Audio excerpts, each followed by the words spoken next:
ማሚ በርብቃ በጣም ተናደደች። እኔ ከዚህ በፊት ርብቃን በጣም ወዳት ነበረ። አሁን ላይ ግን አልወዳትም። ልጅም ቢሆን መጀመሪያ እሷን በጣም ነበር የሚጠላት። እኔ እንኳን ከእሷ ጋር እንዲኖር ስፈቅድለትና ስመክረው በጭራሽ ነበር የሚለኝ። አሁን ግን ምን እንዳስነካችው አላውቅም እንጂ እኔንም እንዲጠላኝ አድርጋለች። ቆይመት ልጅ ምን አድርጋብኝ ነው እያለች ርብቃን ታመነጫጭቃታለች። ርብቃ ያላሰበችው ነገር ገጠማት። ይሄንን ከማሚ አትጠብቅም ነበር። ለአቤልም እንዲህ ስትል ነግረዋለች። ሰላም ሰላም፣ ውድና የተከበራችሁ የቻናል ቤተሰቦች እንዴት ናችሁልኝ? ሰላም ናችሁ? የደህና ናችሁ ወይ? እኔ ሰላም ነኝ አልሐምዱሊላ። እንደተለመደው ወደ ቻናሌ በአዲስ ቪዲዮ ተከስቻለሁ። ቤተሰብ ቪዲዮን ላይክ፣ ሰብስክራይብ እያደረጋችሁ አብራችሁ ቆዩ። ርብቃና ማሚ በምታዩት ሁኔታ ተፋጠው ይገኛሉ። ርብቃም ለአቤል እናትህ ነፍሰ ጡር እንደሆንኩኝ ማወቅ አለባት ስትልም ትነግረዋለች። አቤልም ደግሞ እናቱ የርብቃን እርግዝና እንደምታውቅ ነበር የነገራት። ይህንን ስትሰማ ርብቃ በጣም አዘነች። እና ታዲያ እኔ ነፍሰ ጡር እንደሆንኩኝ እያወቀች ነበር እንዴ እናትህ እኔና አንተን ለማለያየት ስትሞክር የነበረው ስትልም ጠይቀዋለች። አቤልም ደግሞ ርብቃ አሁን ስለ እሷ ነገር አትሰቢ፣ ከዚህ በኋላ ማሰብ ያለብሽ ስለ ራስሽና ስለ ልጅሽ ሆድሽ ውስጥ ስላለው ልጅ ብቻ ነው። ምክንያቱም ማሚ በአንቺ ላይ ብቻ ሳይሆን በሁላችንም ላይ ተቀይራ ነው ያለችው እያለ እንድትረጋጋ ያደርጋታል። እናም ይልቅንስ ሆስፒታል ሄደሽ ቼክ ተደርገሻል ሲልም ይጠይቃታል። እሷም ደግሞ አዎ ቼክ ተደርጊያለሁኝ፣ እንደውም እኮ ፎቶ አለ ስትለው የምን ፎቶ ነው ቢሎም ይጠይቃታል። እሷም ደግሞ የልጃችን ፎቶ ነዋ ስትልም ትመልስለታለች። እንዴ ገና ሳይወለድ ደግሞ ሆድሽ ውስጥ እያለ ፎቶ ማንሳት ይቻላል እንዴ ብሎም ይጠይቃታል።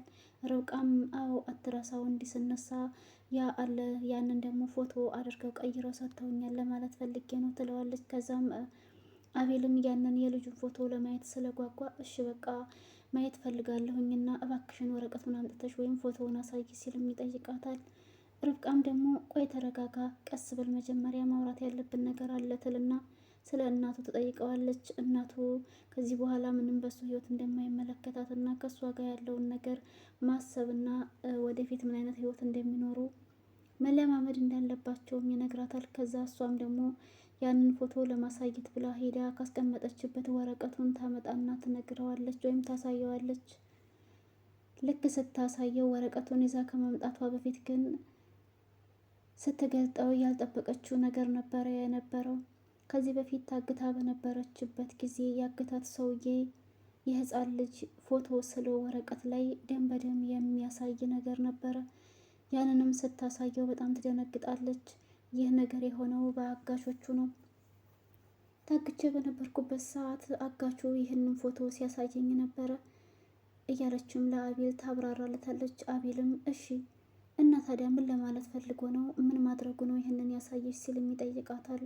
ርብቃም ደግሞ አቤል በጣም ውስጤ እየፈራ ነው፣ ልጄን ሊገሉብኝ ነው እያለች ስቅስቅ ብላ ታለቅሳለች። አቤልም ወረቀቱን እንድትጥለው ይነግራታል። እሷ ግን በጭራሽ አልጥለውም እምቢ ትለዋለች። ሌላ ማሰራት ስለምንችል እባክሽን ይህንን ወረቀት ጣዩ፣ ምክንያቱም ላንቺም ይህንን ባየሽ ሰዓት ሰላም አይሰጥሽም ቢላትም እሷ ግን በጭራሽ አይሆንም ትልና ወረቀቱን እቅፍ አድርጋ ታለቅሳለች። አቤልም ከዚህ በኋላ ምንም እንደማያስፈራት ሁልጊዜም ከጎኗ እንደሚሆንም ይነግራታል። እሷም ደግሞ እሺ ትላለች። በዚሁ አጋጣሚ እዩ ወደ ሳሎን እንድትመጣ ይጠራታል። እዩም ጋር መታ ርብቃ ምን አዲስ ነገር አለ? ወረቀቱን ፈልግልኝ ብዬሽ ነበረ፣ ግን ደግሞ ጊዜው ደርሷል፣ ወረቀቱ አልተገኘም ይላታል። ርብቃም እሺ እዩ ምን ማድረግ አለብኝ? እኔ እኮ ወረቀቱን አላገኘሁትም ትልና ብቻ እንደምንም ብላ ወረቀቱን መፈለግ እንዳለባት፣ ወረቀቱ ካልተገኘ ደግሞ እዩም ሆነ አቤል መታሰር እንዳለባቸው ይነግራታል። ርብቃም ወረቀቱ ካልተገኘ ሁለታችሁ ናችሁ የምትታሰሩት ማለት ነው ስትለው አዎ ሁለታችንም ነን የምንታሰረው፣ አንቺም ልጅሽን ያለባት ከምታሳድጊ እባክሽን ወረቀቱን እንደምንም ብለሽ ፈልጊልና ትዕዛዝ ይሰጣታል። ርብቃም ደግሞ የእዩን ትዕዛዝ በማክበር ወደ መኝታ ክላሷ ተመልሳ ትሄድና ውሸቷን አመመኝ ብላ እያስመሰለች አቤል ከቤት እንዲወጣ ታደርገዋለች።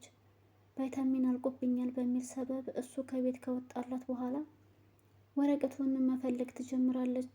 ወረቀቱን ፈልጋ ግን አላገኘችውም። እዩ ከአንቺ ይልቅ እኔ ልፈልገው ይልና ወደ መኝታ ክላሷ ይሄዳል። ያንንም ወረቀት ካስቀመጠችበት ቦታ ካነሳና ከደበቀ በኋላ ወረቀቱን አጣሁት በሚል ውሸት ተመልሶ ወደ ሳሎን ይመጣና ብስጭት እያለ እባክሽን አንቺ ትሻይ እንደሆነ አንቺ ገብተሽ ፈልጊው እንጂ እኔ አላገኘሁትም ይላታል።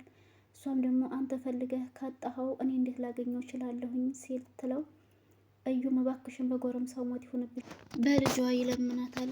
ርብቃም ደግሞ የእዩን ትዕዛዝ በማክበር እሺ ብላ ወደ መኝታ ክላሷ ሄዳ ያንን ወረቀት ትፈላልጋለች። እዩ ግን የሆነ ካሜራ ያስቀመጠ ይመስለኛል። ለምን እንዳስቀመጠው ባላውቅም ወረቀቱን ይዛ ስትመጣ አገኘሽው ብሎ ይጠይቃታል። ርብቃም ደግሞ እሷ አጠገብ ሄዳ በመቀመጥ እኔ እንጃ እዩ ወረቀቱን ልክ ነው ልክ አይደለም የሚለውን ነገር አላውቅም፣ ግን ይኸው የሆነ ወረቀት አግኝቻለሁ ትልና ያንን ወረቀት ስታሳየው ግን ልክ አልነበረም፣ የተባለውም ወረቀት አልነበረም። ከዛ በኋላም እዛው አጠገቡ ቁጭ ብላ እያለ እንግዲህ አቤል መድኃኒቱን ገዝቶላት በፍጥነት ነበር የተመለሰው። ሳሎን ቁጭ ብላ ሲያያት እንዴት ተሻለሽ እንዴት ተነሳሽ ይላታል። እዩም እኔ እኮ አንተ ስትወጣ እሷ መኝታ ክላስ ስትቀር ምን ሆና ነው ብዬ ልጠይቃት ላያት ሲሄድ ተኝታ ነበርና ወደ ሳሎን መምጣት አለብሽ ብዬ አመጣኋት ይልና ይዋሸዋል። አቤልም ደግሞ በንጹህ ልቡ ጥሩ አደረክ እንኳንም አመጣሃት ይለዋል ማለት ነው። ይህንን ሁላ ሴራ የሚጠነሰሰው እንግዲህ እዩ ከማሚ ጋር በመሆን ነው። ማሚም ደግሞ አዙን ኪችን ውስጥ በመሄድ ምን አዲስ ነገር አለ እስኪ ንገሪኝ የተፈጠረ ነገር ካለ ብላ ስትጠይቃት አዙ ምንም አዲስ ነገር እንደሌለ ግን ደግሞ የርብቃ ወንድም ወደ እነሱ ቤት እንግዳ ሆኖ እንደመጣና እንደሄደ ትነግራታለች።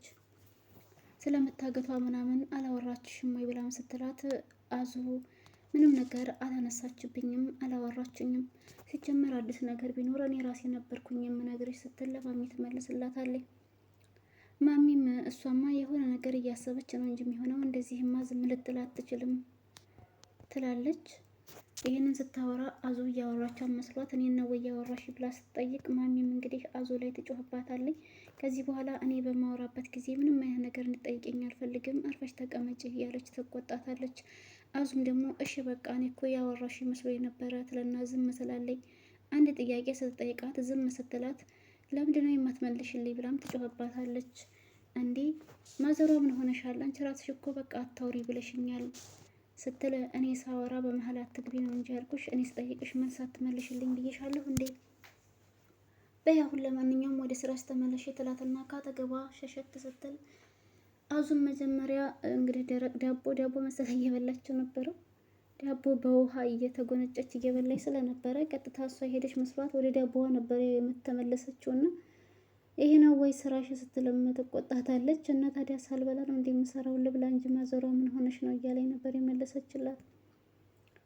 ማሚ እንግዲህ አንድ በአንድ እግር በእግር እየተከታተለች የርብቃን መጨረሻ ወይም የርብቃን ነገር ለማበላሸት እየሞከረች ነው ያለችው። እዩም ለማሚ እንግዲህ በደንብ አድርገሽ ስራሽን እየሰራሽ ነው ያለሽው፣ ከዚህም በላይ በደንብ አድርገሽ አስጨንቂያት እያለ ትዕዛዝ ይሰጣታል።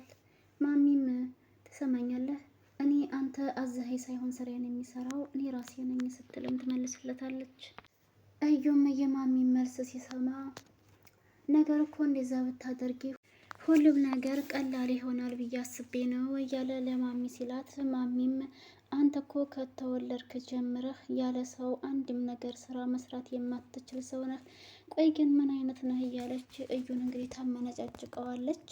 እዩም እንግዲህ ማሚ አንቺ እንደምታወሪው ነገሩ ቀላል ጉዳይ አይደለም፣ ስለዚህ እንዴት አድርጌ ነው ለብቻ የምሰራው ሲልም ነበር የመለሰላት። ማሚም እንግዲህ አሁን ይቺ ጉዳይ ከብዳህ ነው ወይ በጣም ቀላል ስራ እኮ ናት እያለች ነበር የመለሰችለት። ይህ ነገር እንግዲህ የወረቀቱ ነገር ይመስለኛል። ወረቀቱን እንዴት ከርብቃ ላይ መቀበል ያቅተሃል እንደምንም ብለህ የሚል መልእክት ይመስለኛል እንደኔ ማለት ነው። ማዘሯ እንግዲህ እንደዚህ እያለች ነው ያለችው። እዩም እንግዲህ የማዘርን መልስ ሲሰማ ማዘሯ ደግሞ እና ታዲያ የማይከብድ ከሆነ ለምን አንቺ አትጨርሽልኝም ሲል ነበር የመለሰላት። ማዘሯ ወይንም አልማዝ እንግዲህ ትሰማኛለህ፣ እኔ አይደለም ይችን አንዲት ወረቀትና አንድ ሰው እናቱ ሆድ ተመልሶ ቢገባ ራሱ ሰርስሬ የማውጣት ሴት ነኝ እያለች እየፎከረች ነው። ውድና የተከበራችሁ የቻናል ቤተሰቦች ለዛሬ የነበረን ቪዲዮ ይህን ይመስል ነበረ። ከተመቻችሁ ላይክ፣ ሼር፣ ሰብስክራይብ ማድረጋችሁን አትርሱ። ሀሳብ አስተያየት ካላችሁ ኮሜንት ላይ አስቀምጡልኝ። በያላችሁበት ሰላማችሁ በዝት ትረፍ ይበልልኝ እያልኩኝ ለነበረን ቆይታ ከልብ አመሰግናለሁ። አበረታቱኝ ማሮቼ፣ ፍቅሮቼ። አይከፈልበትም። ቅንነት ለራስ ነው። ሁላችንም በስደት ያለ ነው ማለት ነው። እርስ በርስ እየተጋገዝን እንደ ማንኛውም ዩቱበር ከፍ ከፍ ማለት እንችላለን። እናም መምጣታችሁ ካልቀረ ደግሞ ላይክ አድርጉ። እንደው ላይክ የማታደርጉበት ምክንያት እኮ ነው በጣም የምገረመው። እኔ ትመጣላችሁ ግን ላይክ አታደርጉ። ምን አለበት ላይክ ብታደርጉ? አይከፈልበት። ለእኔ ይጠቅመኛል ባይ